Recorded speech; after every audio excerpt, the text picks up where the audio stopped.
Hi everyone. I really hope you all are doing great. This is Samid, and today I'll take your precious time to discuss the effects of varied leadership styles on organizational efficiency. Imagine an institution or organization without leadership. Do you think they could stay afloat or perform to their full potential, or would they perish with no direction? If you stay tuned with us for the next 20 minutes, you will get answers to those questions. Your idea and perception about leadership as a whole will take a broader turn, as my esteemed guest and I will critically analyze some of the most important and common types of leadership styles with respect to organizational efficiency, of course, supported by anecdotal evidence. Leadership is both a research area and a practical skill encompassing the ability of an individual, group, or organization to lead, influence, or guide other individuals, teams, or entire organizations. Leadership is the ability to motivate and mobilize the individuals around given tasks, goals, or visions. Leadership in itself is an art or is charismatic in nature. Leadership involves giving direction and influencing the right decision making in consultation with others in the same or different organization. Before we dive further into it, it is important to establish the structure of the podcast. We would be critically analyzing the 5 types of leadership that are deemed most crucial according to the literature, as the other leadership styles, other than these 5, are more or less the same, the combination of these 5 leadership styles. So it would not be wrong to infer that these 5 leadership styles act as the foundation. So what are these 5 types of leadership? Servant leadership, transformational leadership, charismatic leadership, visionary leadership, and in the last, self-leadership. We will then compare these leadership styles and give the concluding remarks to each of them. I would like to quote Nelson Mandela's saying about leadership. A leader is like a shepherd. He stays behind the flock, letting the most nimble go out ahead, whereupon the others follow, not realizing that all along they all are directed from behind. This famous quote actually tried to highlight the beautiful features of servant leadership. And now I would like to invite my friend Nisa Erdal to bestow us with a critical analysis of this leadership style with respect to organizational efficiency. Hi, Nisa. Do you agree with me that Nelson Mandela's quote fulfills the definition requirement of servant leadership style? Yes, I totally agree with you. As this quote indicates with shepherd and flock metaphor, servant leaders lead their followers from the background. Their vision, needs, or ego never become a priority. Instead, in servant leadership, fulfillment and well-being of the followers are always the main priority. And this actually comes from the servant leader's motivation to lead their followers by serving them. So based on your definition, I think in order to be a servant leader, ego has to be put aside. And along with that, a lot of patience is needed. So we would like to know the required traits in a personality of a servant leader. Would you like to shed some light on that? Of course. Humbleness is the most significant personality trait of servant leaders because, as you suggested, humbleness is linked with the servant leader's ability to put their ego and self-interest aside. Other required traits of them can be listed as loyalty, trustworthiness, fairness, and having nurturing and caring behaviors. These traits bind servant leaders and their followers to each other because they constitute the one's ability to serve people by actually guiding them into the right direction, and in this case, to their well-being and empowerment. So under what circumstances servant leadership style may prove to be successful? So since servant leadership prioritizes the needs of followers, we could say that it mostly becomes successful in the times in which people need rights, such as freedom, independence, or justice.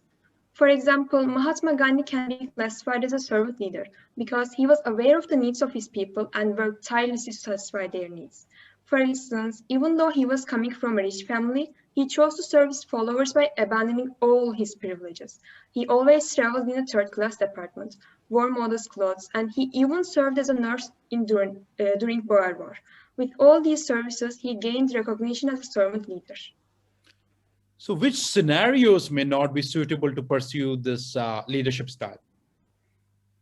So as I explained, servant leadership is suitable for situations in which the followers have a collective interest, because it would be easy for the leader to serve for a single interest, right?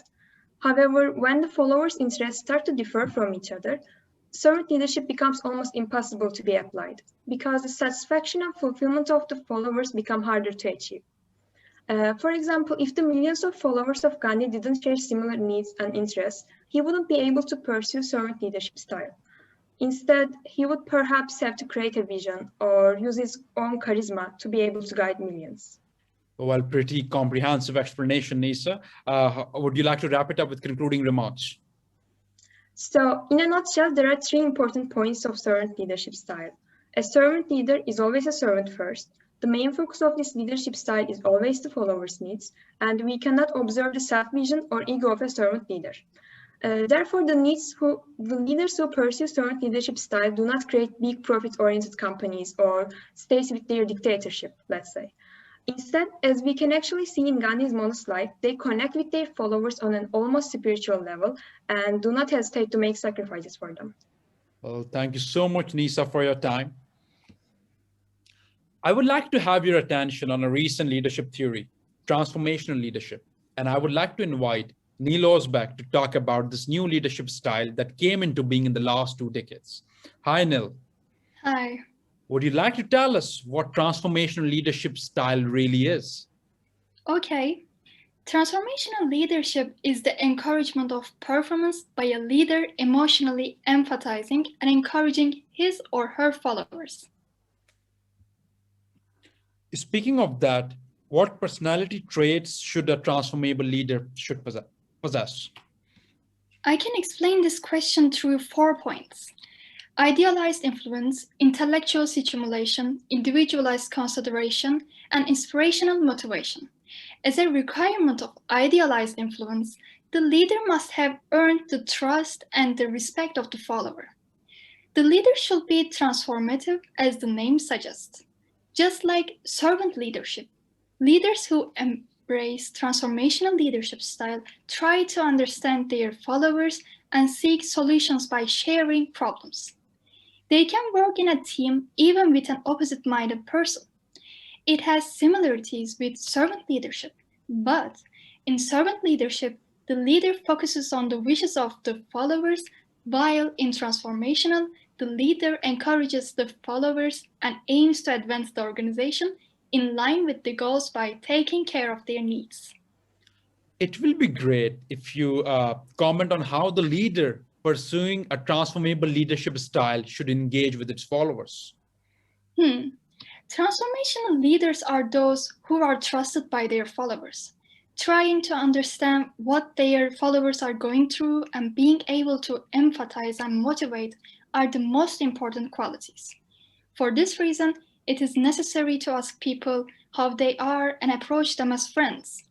Nelson Mandela, who is a great example of transformational leader, emphasized the importance of communication by saying, if you talk to a man in a language he understands, that goes to his head. If you talk to him in his language, that goes to his heart. People need to be encouraged to step into change, and it's important to approach followers individually.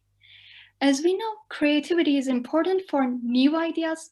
Therefore, questions such as, what are you planning to do, can be directed to the followers. Interesting. Would you like to warn us by stating anecdotes that this style failed the organization or led an institution to underperform? Of course, it has its downsides. For example, followers trust the leader with a bond of trust, but the leader may not always take a transformative attitude. For this reason, the leader must take every step carefully and be objective. I can give you an example of a phone called Nokia. Nokia phones have been breaking sales records for a while. What about now? Based on transformational leadership, this company first produced rubber products, then changed itself and turned into a technology giant by targeting innovations.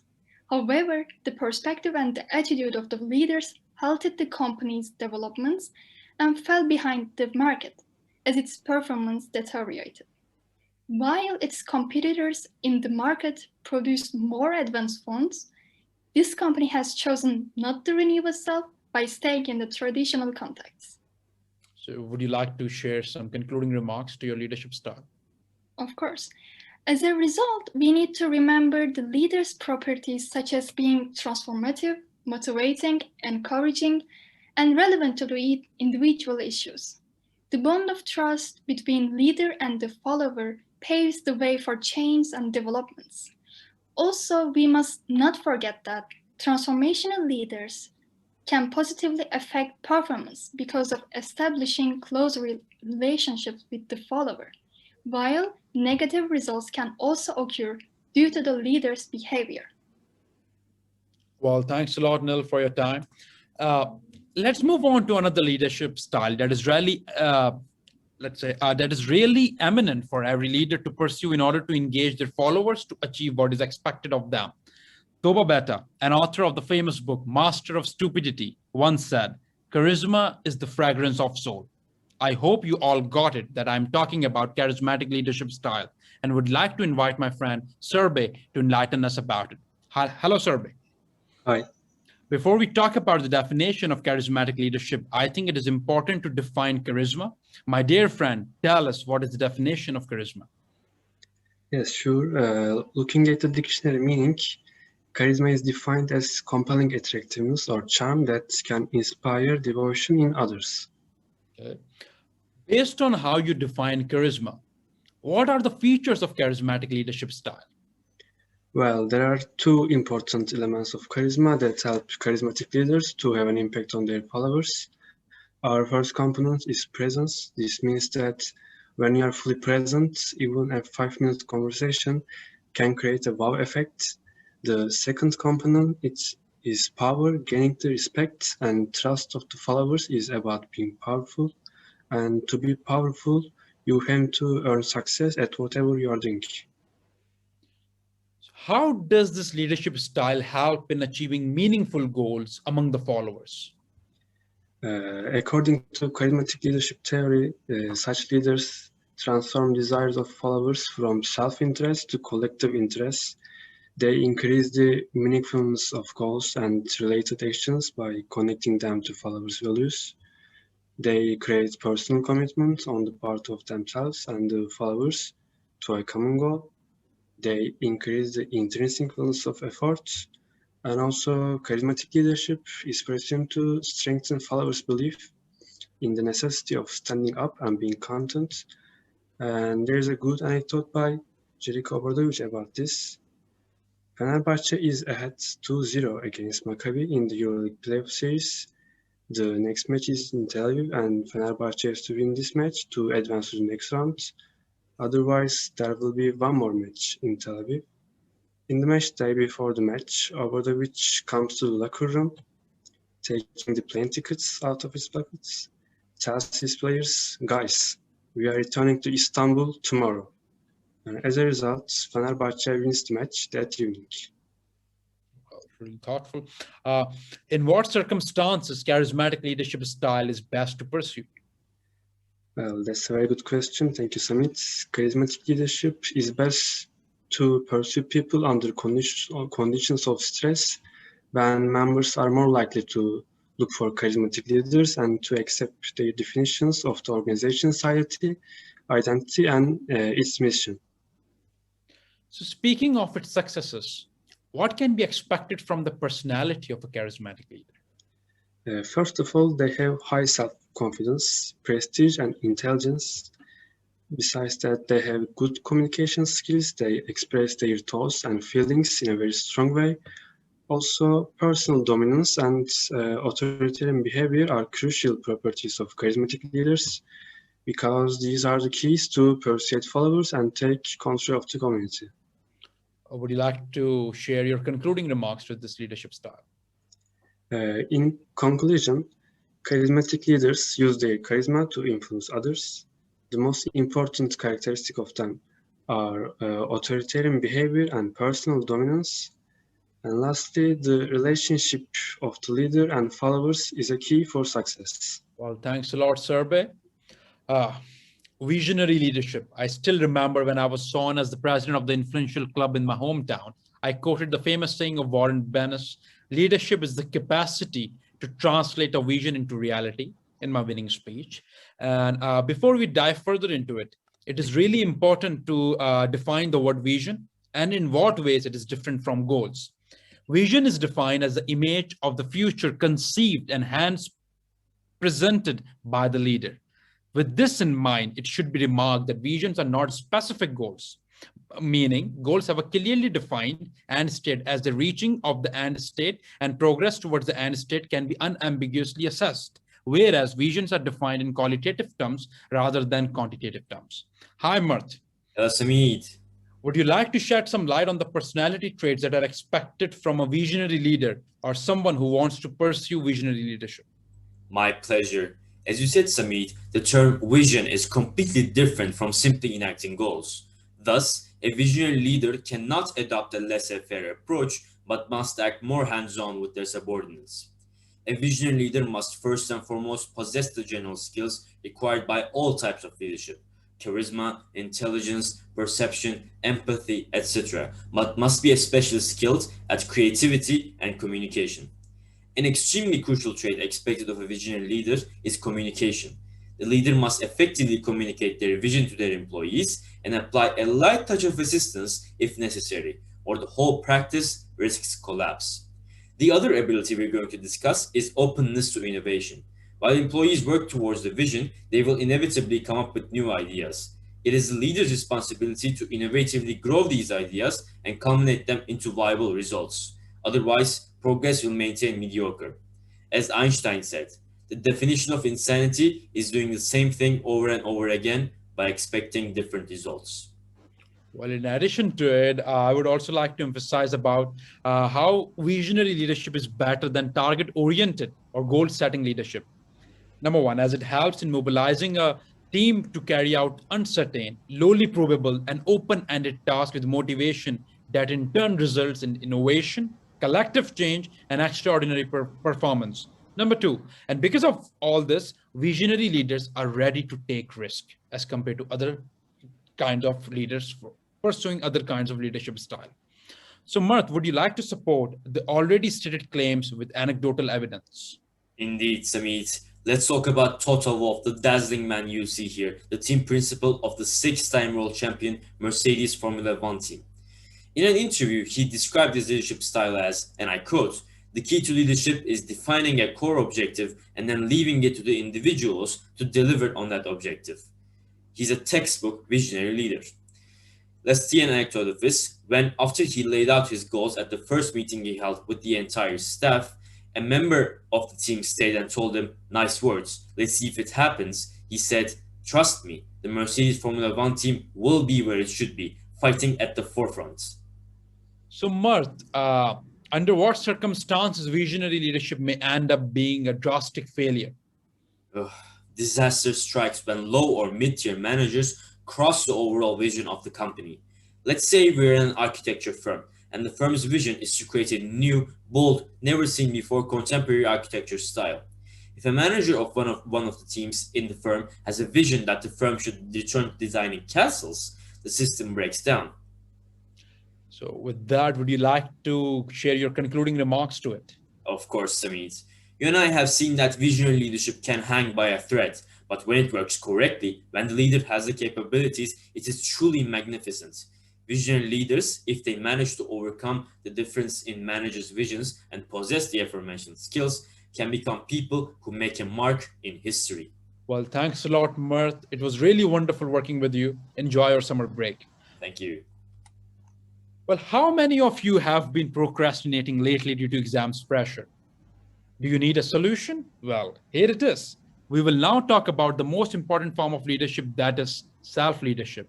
If one person cannot control, manage, or lead oneself to be a better individual, how can we expect from that person to lead followers in order to achieve goals or objectives? I'm really glad to invite Saba, Abidy, who picked to research this unique and important leadership style. Hello, Saba. Saba, are you there? Hello, Samit. Without any further delay, define self-leadership for us. Okay, so it's actually the personal mastery, which is the ability to motivate and also to influence your own thinking. So to reach the objectives that you as Samid want to lead in yourself and to achieve what you should accomplish. So due to exams, I actually have been procrastinating a lot. So do you think if I engage myself to be a self-leader, I may end up controlling my procrastination and be more efficient and productive? So yes, for sure, Samid, because when you know how to manage yourself or your time, you will know how to set your strategies to reach your overall goals. So you will be able to divide your own time, tasks, and responsibility during exams. This will allow you to be more productive, efficient, because you will not only be working on your tasks. So if any case of any external uncontrollable factors, you will not be affected at all by that. But again, how can one person pursue to be a self-leader? What kind of personality traits or qualities are required to become successful in managing yourself and putting a hold onto your, let's say, excessive desires and cravings? So to pursue self-leadership, you should seek feedback, Samid. Learn from people's experience. Ask senior managers, for example, just like the session that Satya Nadella did for Microsoft, which was under the name Ask Me Anything session, for his employees, where he was discussing issues, asking for their questions, and ease their concerns. Pretty interesting. Again, to what extent self-leadership, when combined with other leadership styles, benefit the organization? So as I mentioned, self-leadership is of vital importance for all other leadership styles. So in order to be a good leader, Samid, with any chosen style, you need to be able to manage your own goals in order to inspire people around you. For instance, Nadella changed Microsoft culture, which he called our soul, the unique core. Because Nadella knew how to lead himself and influence his own thinking, which is self-leadership, he knew how to lead his employees and the people around him. So according to your research, Saba, in what scenarios can self-leadership turn out to be a failure? So actually, it depends on three different moderators. The first one is the nature of task, second is availability of time, and the last one is the development of the subordinates.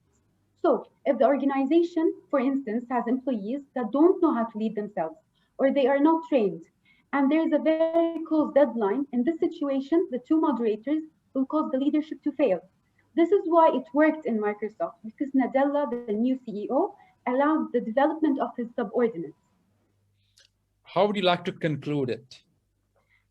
Actually, self-leadership is all about self-management. To conclude, this leadership style causes the employees to be more efficient, productive, and also creative. It will allow also the subordinates to develop their own skills and focus on their self-growth. Well, thank you so much, Saba, for your time. Servant, transformational, charismatic, visionary, and self. We have seen many leadership styles today. We have discussed what they are, the traits of the leaders who practice them, and circumstances in which the leadership styles really work. We have analyzed the effects of the leadership styles vis-a-vis organizational efficiency and supported our claims with anecdotal evidence. We talked about exceptional individuals like Gandhi, Nelson Mandela, Zeljko Obradović, Toto Wolff, and Satya Nadella. Ultimately, we found that all leadership styles require different personality traits and are best suited for meeting the needs of different types of organizations. Servant leadership requires modest leaders with followers who are in similar needs and interests, whereas transformational leadership aims to work in unity without giving up in line with its goal.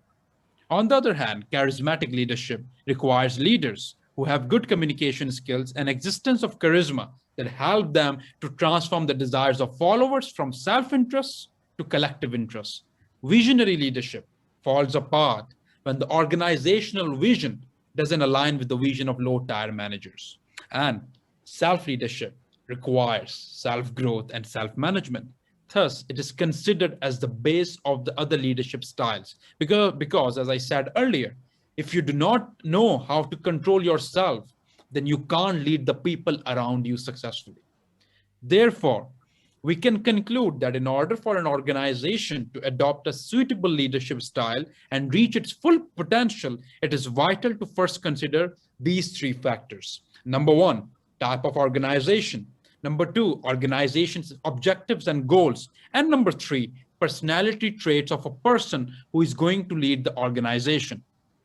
I would like to end our entire presentation, or we can call it a podcast as well, on this beautiful quote of Jack Walsh, one of the leading American businessmen, by the way, that a leader's job is to look into the future and see the organization not as it is, but as it should be.